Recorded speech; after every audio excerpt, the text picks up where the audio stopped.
Do you know which song is number one again this week on the Billboard's Hot 100? Guess. Yes, it's Mariah Carey's All I Want for Christmas Is You. Again, I'm sure you have heard of it in the news, even if you don't follow the Billboard's lists. This year is the 26th anniversary of the song, and it has claimed its seat firmly in the modern classics. What do you want for Christmas? Especially at the end of a challenging year like this. This year makes me think even deeper about what I want for Christmas. How about you? Trying times like this make us think beyond the material gifts. Many of us are looking for the spiritual gifts to help us cope with this chaotic world. I'm glad in this darkest time of the year, we are celebrating the birth of the light. I've discovered 5 greatest spiritual gifts of Christmas that could change our lives forever, with immunity from the ever-present overt and covert stress and anxiety. That is the subject of today's message. Hi, in case you don't know me, I'm Sam Stone, the light keeper. You are the light of the world, and I'm the keeper, no pun intended. It's my calling to help you shine your brightest so that God is glorified in you and you are satisfied in God. Do you know that this song, All I Want for Christmas Is You, is loved not just in America, but worldwide? For example, in Japan, where Mariah Carey has been extremely popular, every time she sings there, even when it is not Christmas, even when the spring cherries are blossoming or the autumn leaves are falling, the audience always requests her to include this song in her concerts.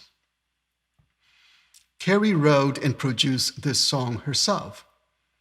The genius of this song is that it touches the heart of everyone. It sounds like a love song, but it also connotes the spiritual aspect of wanting Jesus, the baby Jesus. That is the beauty of art, producing different implications for different people. Most importantly, it highlights the joyful and jubilant spirit of Christmas. So it's not surprising at all to see it become a Christmas classic. For most people around the world, Christmas is known for giving and receiving gifts.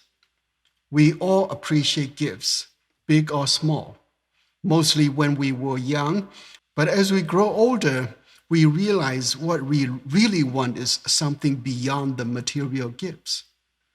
Don't get me wrong, and no offense. I'm not discouraging you from giving me the material gifts. I know every gift symbolizes the heart and the thought of the giver. I'm a big boy, as people say. The difference between a boy and a man is the size of his toy. I'm not an exception. Of course, I'm just kidding. However, this gift-giving tradition during this time is to remind us of the greatest gift we ever received from God, who gave us his precious Son, Jesus Christ. For some people, Christmas can be a lonely time because they miss the loved ones that they used to celebrate with. This Christmas might be even worse because of the pandemic. In an interview, Mariah Carey said that what we really want for Christmas is not the physical gifts, not even the loved ones that have passed on, but the one, with a capital O maybe, that we truly long for. Deep inside, we want a Savior to relieve our anxiety, pain, confusion, depression, and suffering in this fallen world. If this pandemic can make us think deeper about what we really need, not just want, for Christmas, it might be worth it. I wonder how many people actually think about the you in all I want for Christmas is you to be Jesus Christ, even among Christians. Who is your you? I've heard that there are people who don't open all their gifts, maybe because some Americans are too prosperous to pay attention to their gifts, or maybe because deep inside our hearts, they know what they want for Christmas does not come in a box. It surely doesn't come in a box, because the gift we are yearning for from deep inside is spiritual, not material. How does a spiritual gift come? I've discovered that it comes wrapped in the word Emmanuel. This Christmas, I want to remind you of the 5 greatest gifts that we must claim because they are essential to happiness. All these 5 gifts are packaged in one precious gift wrapping known as Emmanuel. The prophecy has it that, look, the virgin shall conceive and bear a son, and they shall name him Emmanuel, which means God is with us. Matthew 1:23. Emmanuel is the consciousness of God with us. All we want for Christmas is Emmanuel because if God is with us, we can face any challenges in life, in this sea of suffering, joyfully and triumphantly. Emmanuel brings us 5 essential gifts of life. If you open these 5 spiritual gifts, life would never be the same, but it will be full of meaning and significance.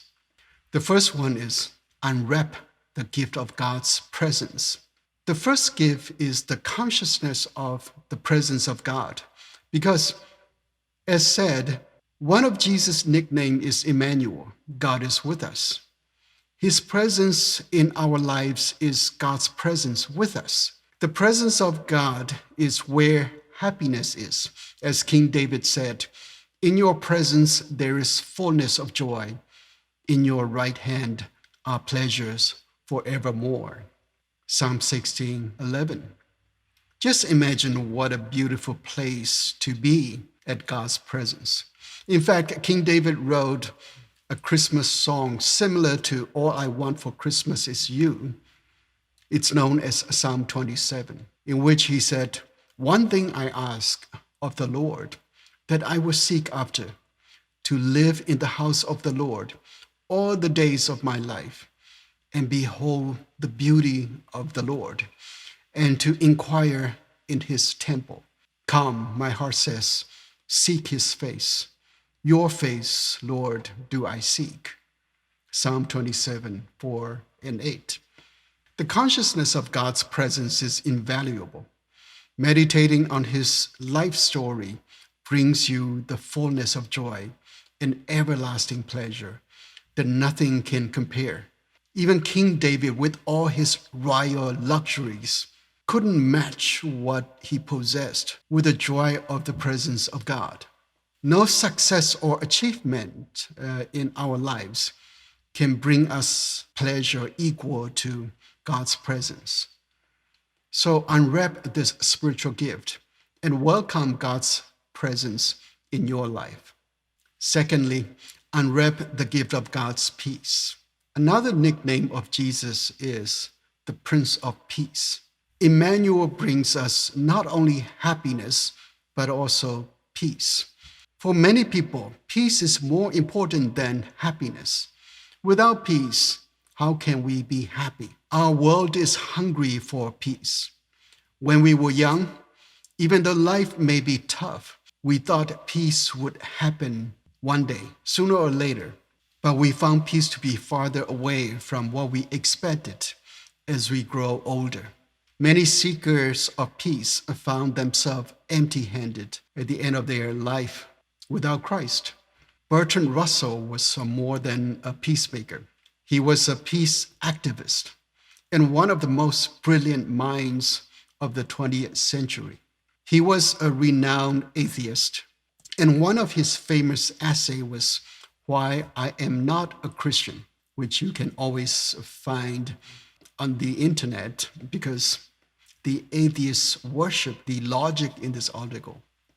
But when Russell was on his deathbed, he asked his wife, his third one actually, to hold him. And he said, honey, you know that I've been a peace seeker all my life, but I've never found peace except in your arms. It sounds very sweet and romantic, but it is also very sad. It tells us that this great mind of the time had missed unwrapping the gift of peace. Russell looked for peace elsewhere, but didn't find it. Please don't make the same mistake as him. Stop looking for peace on this earth where it cannot be found. Instead, unwrap the peace that is already given to you. Jesus said, peace I leave with you. My peace I give to you. I do not give to you as the world gives. Do not let your hearts be troubled, and do not let them be afraid. John 14:27. It says the peace Jesus gives is different from what the world can give us. The peace the world gives us is temporal, just like a temporary ceasefire. But what Jesus gives us is eternal, like turning swords into plowshares. It's a profound peace nothing can destroy. So claim the consciousness of God's peace. Thirdly, unwrap the gift of God's power.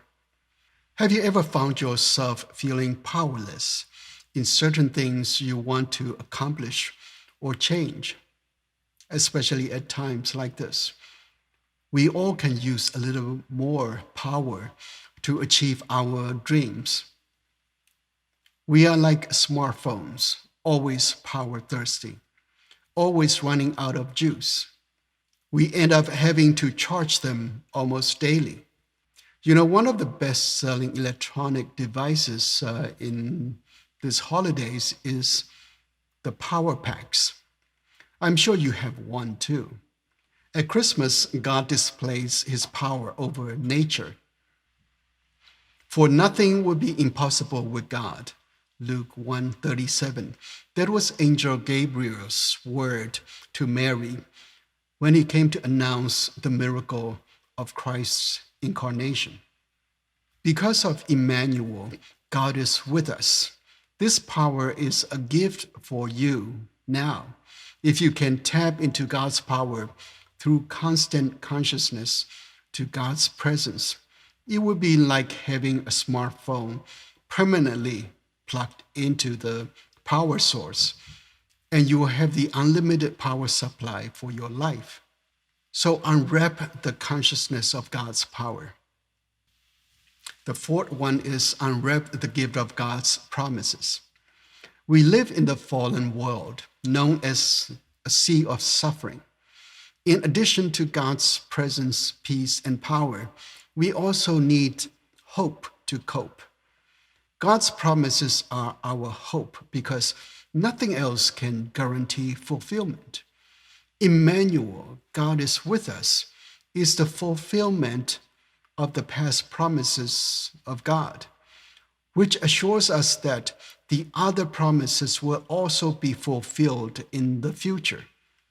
One important promise that you need to unwrap at times like this is that God not only gives you the power to swim through the sea of suffering, but also guarantees you that you will finish this race of life successfully. The Apostle Paul wrote, I'm confident of this, that the one who began a good work among you will bring it to completion by the day of Jesus Christ. Philippians 1:6. What it means is that through Emmanuel, God has begun a good work in you, and he will bring it to completion. You may fail to keep your promises, but he will never fail his promises.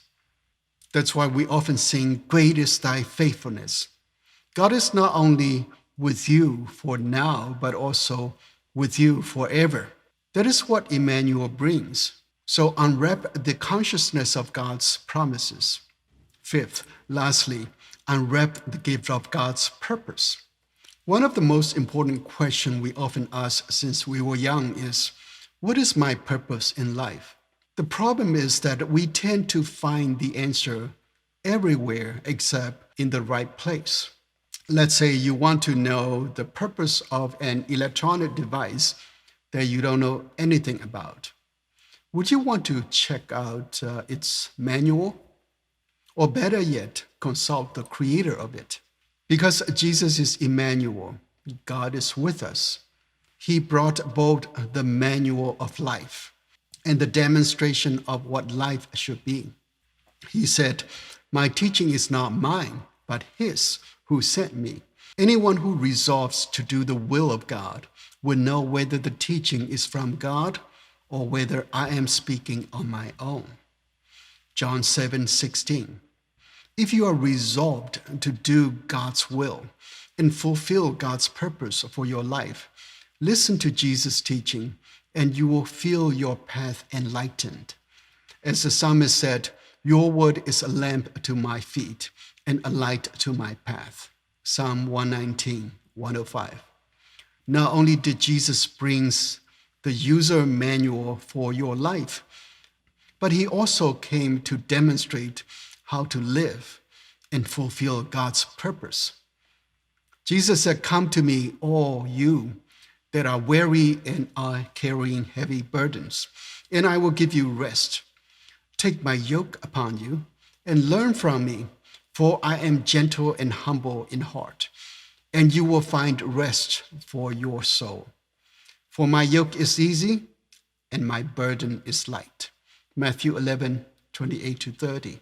He says, if you are sick and tired of being sick and tired in this fallen world, come to me and learn from me. My way is easier. God's purpose for you is not busyness, but restfulness and effectiveness. Following God's purpose, you will make maximum impact with minimum effort. You know that Jesus' ministry on earth lasted only 3 years, but his impact has reached billions of people around the world over thousands of years. If an unknown baby born in a manger in a small town could make such an impact in this world, your impact in this world could be huge. Jesus said, "Very truly I tell you, the one who believes in me will also do the works that I do, and in fact will do greater works than these, because I am going to the Father." John 14:12. God has a greater plan for you to make your life significant and meaningful. That is a gift of Emmanuel. So unpack the consciousness of God's purpose. These gifts are huge, and if you find it challenging to unwrap these 5 gifts, Jesus has established a community to support one another in unwrapping these gifts, and it is called the church. It's much easier to unwrap them together. I know many churches are not physically open yet, like ours, and some are with limitation for fellowship. I'm glad that we can at least form a virtual community through today's technology for the time being. In any way, shape, or form, we all need to belong to a nurturing church to develop the consciousness of God's presence, peace, power, promises, and purpose, because that is essential to our health and wholeness. Do you know that the word Christmas came from combining 2 words, Christ and Messiah? Now we should all consider all we want for Christmas is Christmas, Christ the Messiah. Merry Christmas to you all. Until we meet again, keep your light shining brighter and broader. Amen. Bye now.